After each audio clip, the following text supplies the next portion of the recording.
Boa tarde, essa é mais uma edição do programa Ideia de Impacto, seu espaço sobre empreendedorismo, negócios sociais, inovação, criatividade e responsabilidade corporativa de toda semana.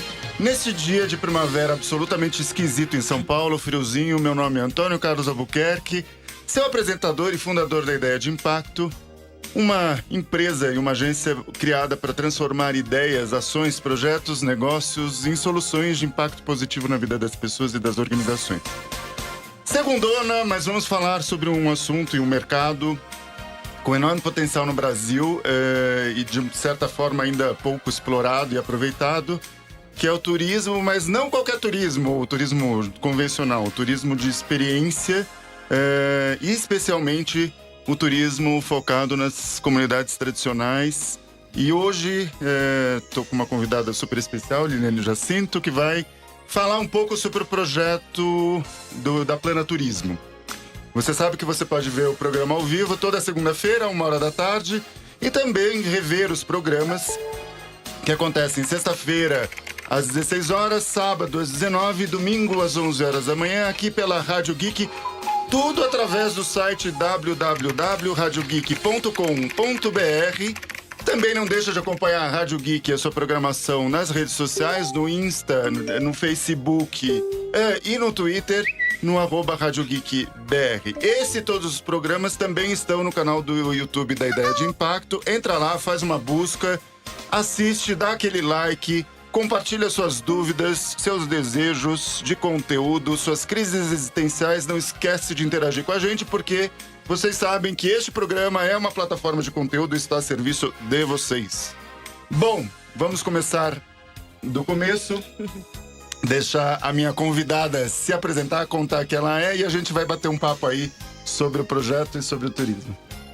Obrigada, Antônio, por me receber aqui. Imagina. É muito bom, sempre muito bom poder falar da Plana, poder falar desse projeto que pra gente é muito querido. Bom, eu sou a Liliane Jacinto, eu sou turismóloga por formação, trabalho com desenvolvimento social há muito tempo, e voltar para o turismo foi muito especial. Isso aconteceu em 2015 com a Plana. Então eu e a minha melhor amiga da época de faculdade empreendemos isso, e tem sido um espaço de grande aprendizado pra gente. Que legal, eu quero muito conhecer essa história. Eu, antes enfim, preparando o programa, porque apesar do que vocês acham, a gente prepara o programa e vai entendendo um pouquinho das coisas para não falar besteira. Acabei levantando algumas informações sobre turismo de experiência. Pelo conhecimento, é um turismo que está focado, primeiro, tem um potencial muito grande num cliente ou em pessoas que querem fazer o turismo, que por si só já é uma experiência, porque você sai de um lugar, vai visitar outro, mas que a própria Organização Mundial do Turismo acaba definindo isso como são destinos onde a pessoa não só vai visitar e conhecer um ponto, porque foi lá no Cristo Redentor, ou no Pão de Açúcar, ou sei lá, na Torre Eiffel, qualquer que seja o lugar, mas que ela tem uma expectativa de vivência e de estar junto daquela comunidade, daquela região, daquelas pessoas, e viver e se emocionar um pouco com esta vivência e com essa experiência, não só o conhecimento ou a visita. É um nicho bastante interessante do ponto de vista de mercado. O pessoal que escreve sobre isso, inclusive, fala de um público potencial de melhor poder aquisitivo, de mais, digamos, vontade de investimento, o que significa, para o ponto de vista de negócio, preços ou custos melhores em potencial. O consumidor aí de 35, 50 anos, em média, classe A e B. E aqui no Brasil acabou rolando, para quem não sabe, o Ministério do Turismo fez aí uma iniciativa desse turismo de experiência, primeiro nas Serras Gaúchas, com a história dos vinhos, depois acabou desdobrando. A gente tem aí alguns destinos, e eu estou falando tudo isso do ponto de vista oficial, né? A Costa do Descobrimento, na Bahia, Petrópolis, no Rio de Janeiro, Bonito, no Mato Grosso do Sul, e Belém, no Pará, como, digamos, os principais eixos aí do Ministério. Mas, tirando essa parte aí do contexto do Ministério, do governo, é interessante só para entender que o Brasil tem isso como uma política pública de fomento. Eu queria que você contasse um pouco da história da Plana, né? Do que é a Plana, por que ela apareceu, enfim, me conta um pouco, tira a minha curiosidade, a curiosidade do pessoal que está ouvindo o programa. Claro. Bom, a Plana, ela nasceu de um incômodo. Então, entender o turismo como ele é desenvolvido no Brasil, quando você vai olhar a fundo, né? O que é e como é a organização e planejamento do turismo, tem uma coisa que fica muito evidente, que é o turismo, ele beneficia grandes empresários. E aí existe uma grande dor sentida pelas comunidades locais. Então, quando a gente começou a falar de trabalhar a Plana e de juntar, né, 3 coisas que nós acreditamos que é desenvolvimento social, trabalho e educação, e juntar isso no turismo, a gente entendeu que, primeiro, as pessoas que precisavam ser beneficiadas ou inseridas nesse circuito do turismo eram as comunidades que moram nos lugares onde o turismo acontece. E aí a gente foi pesquisar quem são essas comunidades, quais são esses destinos, né? E a gente chegou nessas comunidades que são tradicionais. É lógico que existem muitas outras comunidades que também são afetadas e que talvez um dia a Plana também tenha fôlego para trabalhar com elas. Mas as comunidades em especial, essas comunidades tradicionais, elas são muito encantadoras. Primeiro porque elas guardam uma parte muito importante da nossa história, que a gente não aprende na escola, que a gente não aprende no livro, ou que a gente passa rapidamente por eles. Segundo, que elas, quase todas, estão em lugares que são muito importantes no sentido de preservação ambiental, preservação histórica, enfim. E aí, quando a gente começou a procurar essas comunidades, a gente encontrou muitas comunidades perto de nós. E a gente falou, cara, não dá pra não atuar e não mexer com elas. Só para o pessoal que talvez não conheça, o conceito de comunidade tradicional, enfim, tem um conceito por trás disso. E concretamente a gente está falando de populações, comunidades, pessoas, grupos que de alguma maneira têm características sociais, culturais, religiosas, tradicionais do ponto de vista de história bastante particulares. E eu estou falando de ribeirinhos, caiçaras, pescadores, quilombolas, indígenas, enfim, pantaneiros. Então, a gente tem no Brasil um potencial enorme e uma diversidade enorme do que a gente está chamando aí de comunidades ou população tradicional. Sim, a gente tem no Brasil cerca de 5 milhões de pessoas vivendo em comunidades tradicionais, ocupando 25% do nosso território. Nossa, a gente não tem ideia disso, né? Porque a gente acha que é uma coisa pontual, específica. Sim. Então, eu acho que ainda mais quem mora em grandes centros, né? Como São Paulo, a gente não consegue ter essa visão de que existem tantas comunidades e tantas tão próximas. Então, existem aldeias indígenas dentro de São Paulo. E até no Jaraguá, só para pegar um exemplo bem próximo e bem claro e bem conhecido da cidade de São Paulo. Está próximo. Sim. Que é um barato essa história, né, de vocês. É um movimento interessante, porque não é só um turismo que todo mundo reclama do tipo, como é que a gente faz para aquela comunidade ou aquela população que você está visitando, digamos, mesmo numa abordagem mais tradicional de turismo, ficar lá e o dinheiro não ficar com a agência de viagem que veio de São Paulo, do Rio, de Minas, o que quer que seja.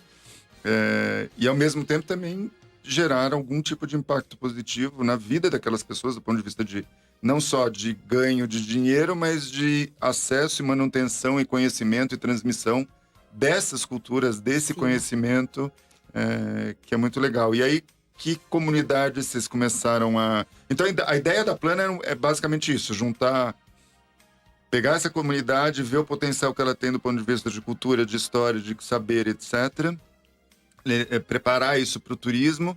A gente estava trocando figurinha antes do programa começar, você falou, pô, não é um processo só de abrir as portas da comunidade e colocar isso dentro de uma proposta de roteiro, onde eu possa viajar, mas que a comunidade também tem que se preparar, né? Um pouco, como é que vocês têm feito isso, conversado isso? Na verdade, as comunidades que a gente teve contato até agora, a gente entende que elas já estão inseridas no turismo, elas já são afetadas de alguma forma.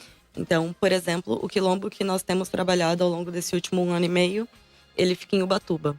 Então, Ai, que legal. Eu tenho, a família tem casa lá, eu quero conhecer depois. precisa, você vai se encantar. É.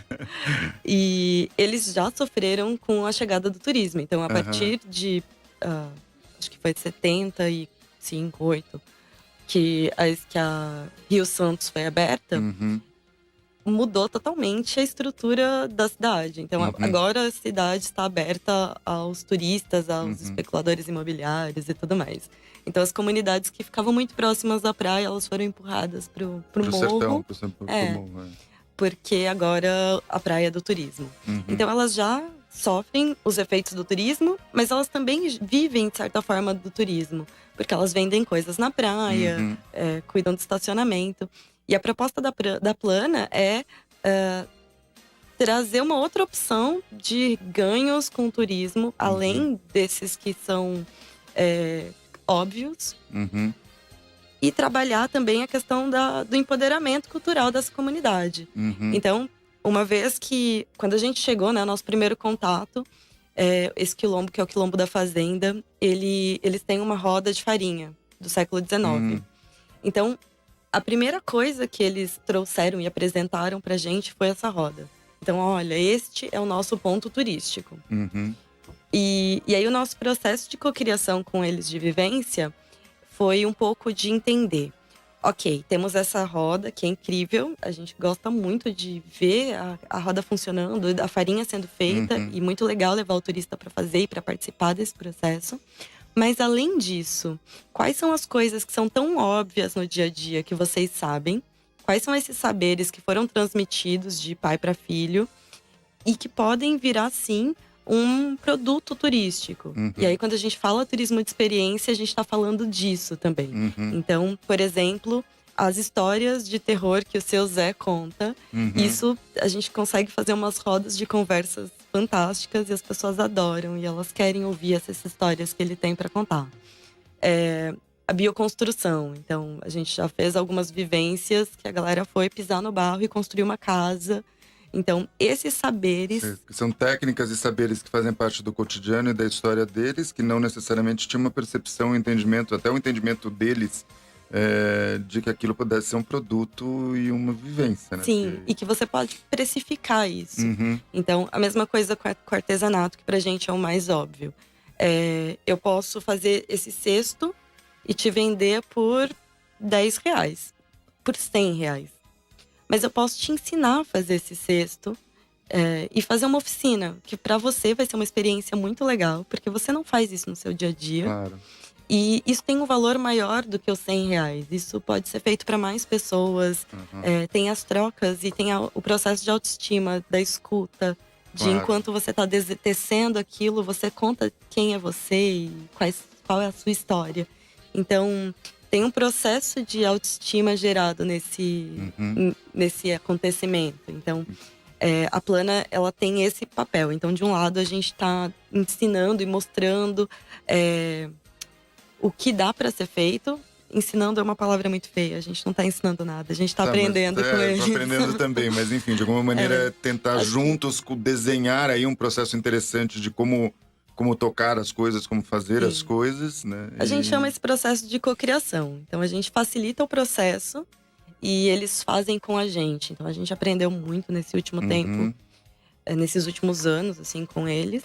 E no outro lado, a gente consegue juntar essas pessoas que são curiosas e que querem ter uma experiência de viagem que é além, né? Que é muito isso que você trouxe no começo, que é além de ver um lugar ou além de visitar uma comunidade, mas que quer viver lá por um final de semana, que quer comer junto, que quer olhar no olho, fazer perguntas que não foram… E que é um impacto incrível, porque você falou da comunidade, tem um lado de autoestima, de conhecimento e valorização daquele saber, e que é muito legal, né? E também, acho que para as pessoas que visitam, tem uma questão que para mim, eu imagino que essas pessoas procurem isso, mas tem uma questão também de uma grande oportunidade, uma ótima experiência também de você entender o outro e conhecer o outro, que, né, na minha viagem aí como pessoas, se a gente não conhece, a gente estranha, se a gente não conhece, a gente ignora, e se a gente conhece também, o nosso mundo fica muito mais divertido e você percebe que é muito mais amplo e muito mais diverso e muito mais rico do que a gente tem. E que tem também um barato, que você falou de um potencial enorme no Brasil, de território, de pessoas com diferentes saberes e que a gente acaba não conhecendo, né?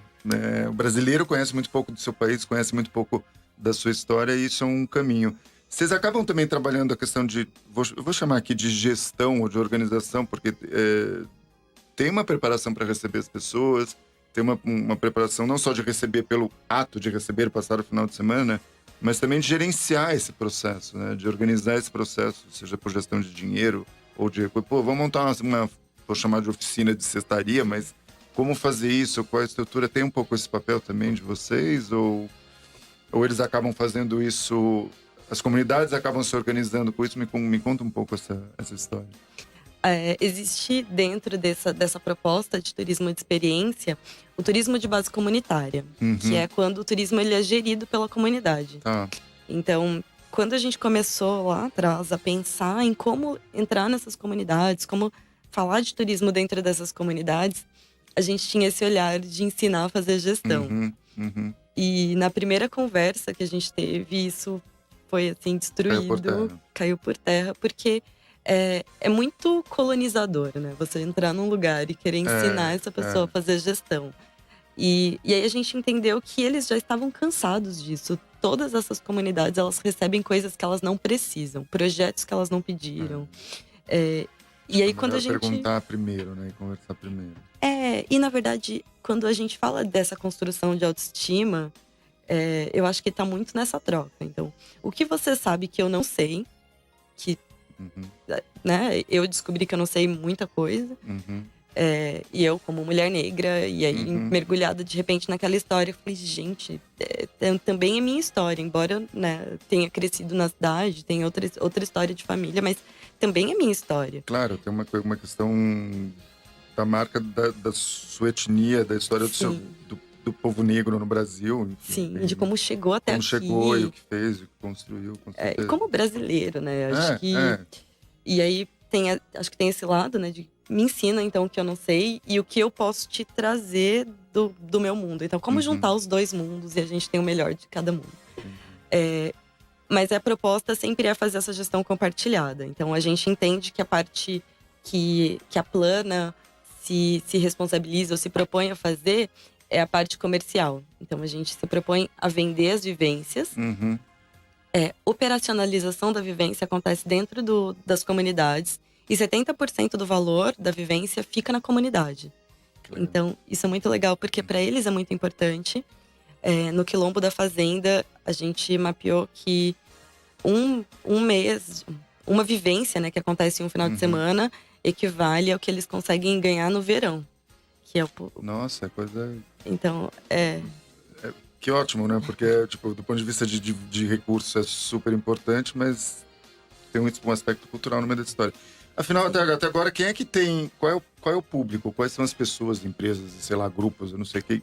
Quem é que está procurando a Plana hoje em dia para fazer essas vivências? A gente tem 2 públicos que estão conversando, flertando com a gente nesse momento. Um público que é o turista mais alternativo, mais curioso.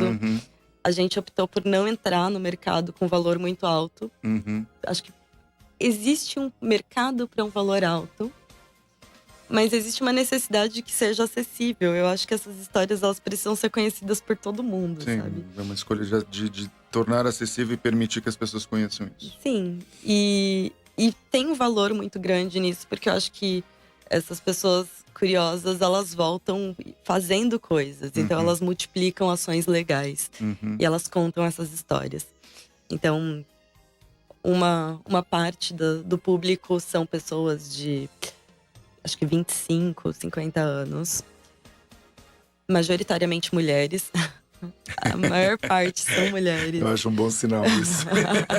As mulheres sempre são melhores. Elas dominam. Pra organizar, né? Tipo, e eu não tô falando isso por complacência, né? Porque eu tô conversando com uma mulher. Até pela experiência, eu falei, meu, quando você vai olhar, elas são líderes, estão lá manchando, enfim. Tem um perfil no meio dessa história bem interessante. É muito legal. No mundo inteiro, assim, cara. E começam, né, esses grandes movimentos.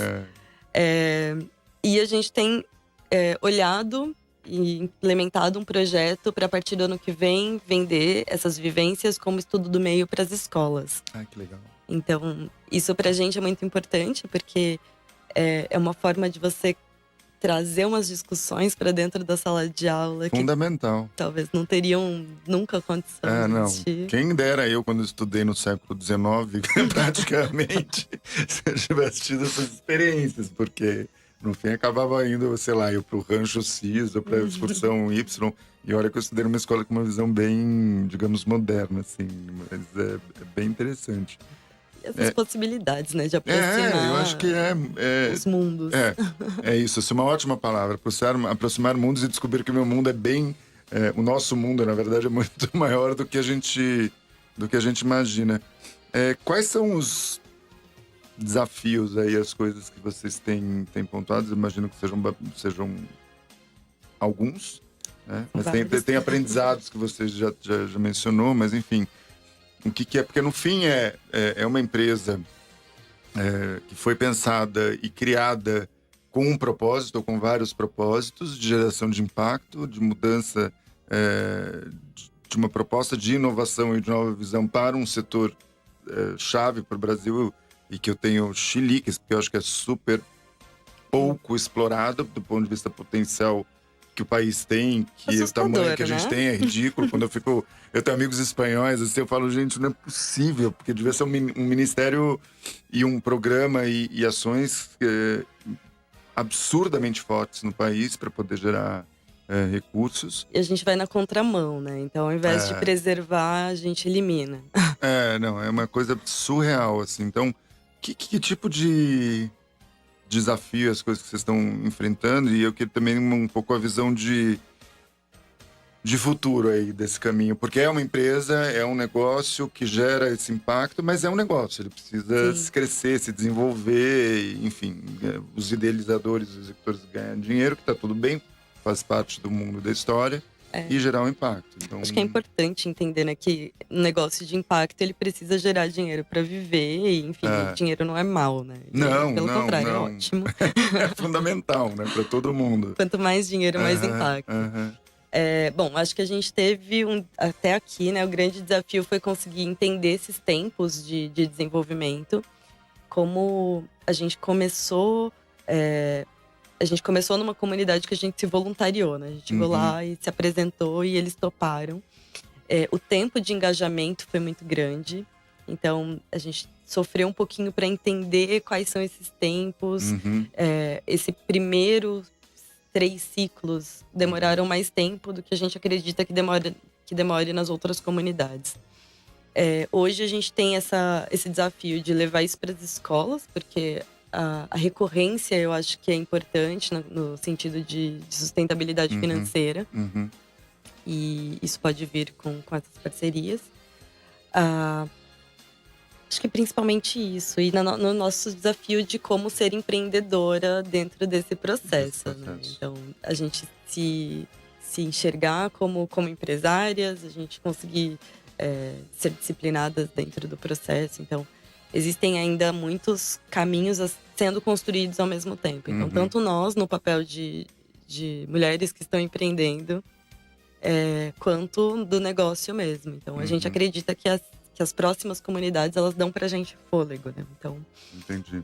A gente precisa de um número mínimo para conseguir… E aí vocês estão mapeando outras comunidades e tentando, enfim, identificar um pouco e começar esse processo dos 3 ciclos que, até onde eu entendi, o primeiro ciclo é do tipo a chegada e se apresentar e ter a proposta. O segundo de vamos co-criar juntos qual é o desenho desse processo de experiência de turismo que vai acontecer. E aí o terceiro, talvez a venda, digamos assim, do ponto de vista de produto, ou a comercialização, como você colocou, né? Nesse terceiro momento, a comunidade ela já está se organizando, ela já organiza a gestão, né? Então, ela precisa menos da nossa presença. Entendi. É legal porque a partir dessa primeira experiência, a gente começou a ser convidado por outras comunidades. Ah, legal. E é muito interessante, porque assim, alguns quilombos chegaram na gente por Instagram, outros por Facebook. Então, As redes sociais, né? é muito É incrível. muito louco isso. Isso é muito legal também, porque são coisas que lá no começo a gente não imaginava. A gente sempre pensou que a gente ia ter que ir atrás, Uhum. que ia ser um processo quase sem participação deles nas redes. Uhum. E não é verdade, né? Estão conectados e estão ligados e estão antenados e usam isso como informação e como disseminação. Sim. Por falar nisso, quem quiser saber mais ou conhecer, tem um site, uma página no Facebook, qual é o contato? Como sempre, gente, eu vou deixar na descrição do vídeo os links, todas as referências, tá tudo bem, você tá aí no carro ouvindo, você tá com o celular na mão, no metrô, no ônibus, enfim, relaxa que vai estar tudo lá durante a semana. Mas vamos deixar um recado aí para acessar vocês, quais são as redes Sim. sociais. No Facebook, Plana Turismo de Experiência. No Instagram, Plana Turismo. E, bom, é isso. A gente sempre divulga as vivências no Facebook, no Instagram. Não é tão difícil encontrar. Maravilha. Bom, a gente está terminando o programa de hoje. Super obrigado pela presença e pela história. Esse programa e esse espaço estão abertos, então vamos combinar de voltar outras vezes, contar outras experiências, continuar. Eu gosto muito de conhecer, eu falo que eu sou simplesmente um facilitador de comunicação e de conteúdo, eu gosto de conhecer os projetos, eu gosto de saber como eles estão andando e mais do que isso, passar essa informação para as pessoas. Né? Porque eu brinco que faz 15 anos que eu falo sobre questão de engajamento, impacto, e eu continuo, quando eu falo isso para as pessoas, eu explico o que eu faço, as pessoas ficam com aquela cara de protetor de tela, sabe? Aquele peixinho andando assim. E eu falo, nada melhor do que uma boa história e uma história contada e uma coisa real e concreta para traduzir um monte de ideia que a gente tem na cabeça, um monte de conceito que a gente tem na cabeça. Então, ligou, falou, me manda mensagem no WhatsApp. Meu espaço, seu espaço, a gente continua acompanhando esse processo.